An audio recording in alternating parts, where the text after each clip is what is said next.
took risks, and he said, I'm going to tell the truth. And through his vast knowledge, his expertise of drilling down, his military service, he has put together a beautiful book that really celebrates the truth, and I'm so proud of him.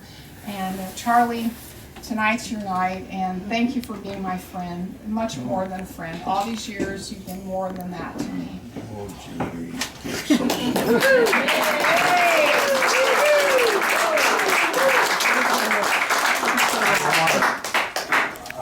I feel humbled because this is not about me. It's about the history. And one of the great things about retiring, I like practicing law, but I started reading history and I discovered so many things that I didn't know. And so I was going to write a book about World War I, but I was driving up through Montana and stopped at the battlefield, the Custer battlefield, and I bought a couple books and read them, and I just kind of got turned on because I didn't think they were getting the big picture. But it's not about me, it's about having, it's so much fun to have time to read. And when I learned the hard way, I got some great advice from Jim Hewitt, who used to be my roommate in school and sat next to me as a freshman. And Jim's not bashful about giving critical advice. Very helpful. And as I got into it, I was learning a little bit of how to think. If you're not on the right track, then you've picked too small an area. So I kept going back up and back up. And I finally, at this point in my life, I've got it down to two things. And one of them is oversight, and the other one is enforcement, and it all has to do with the laws that related to the Plains Indians, particularly in the Great Sioux War, and the inability, the crimes that were perpetrated, and they're crimes, don't kid yourself, they're war crimes.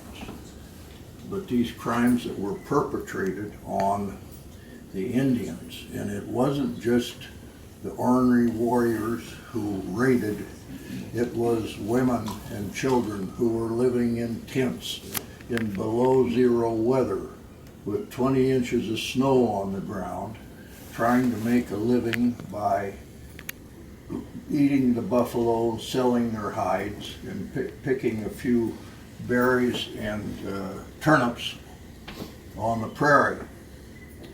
And the more I studied it, the more I was able to stumble across good facts and good writing by others. And so right now, my feeling is that whether it's genocide, war crimes, violation of the Constitution, breaking a treaty which is the supreme law of the land, enforcement is a problem. It always has been, and it's always going to be, particularly when you're thinking about something like genocide and world issues. But, and I know this afternoon, I don't manage time well, especially when Susie is not at my side telling me how I should use my time. And so at about 3:30 this afternoon, I realized that we had to be over here before 5 o'clock, and I had to go over to the Historical Society and the state capitol and buy some books so people that wanted me. And so I had a dilemma because I hadn't taken a shower or shaved.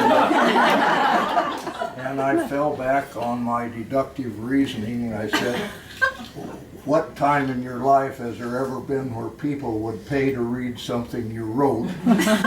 And what's gonna make any difference to people here if I'm a little gamey? That's the way I thank to the hostess and Judy and everybody, and I thank you for the interest in the subject because it is important. And I thank John Wonder, and I love the book I Am a Man because it falls in step with a lot of the things that I've put in my book. And Joe has done a wonderful job with it, and it's been well promoted, but these are things. And Joe's there if anybody doesn't know, so wave Joe. Yeah. What I love is that nobody is Snapchatting or Instagramming or on Facebook. We're actually celebrating books. It's been fun for me and rewarding for me because there is so much to learn by reading history that you don't pick up in the primary schools, and it is just absolutely fascinating. And so I hope you enjoy reading what's probably a pretty hard read.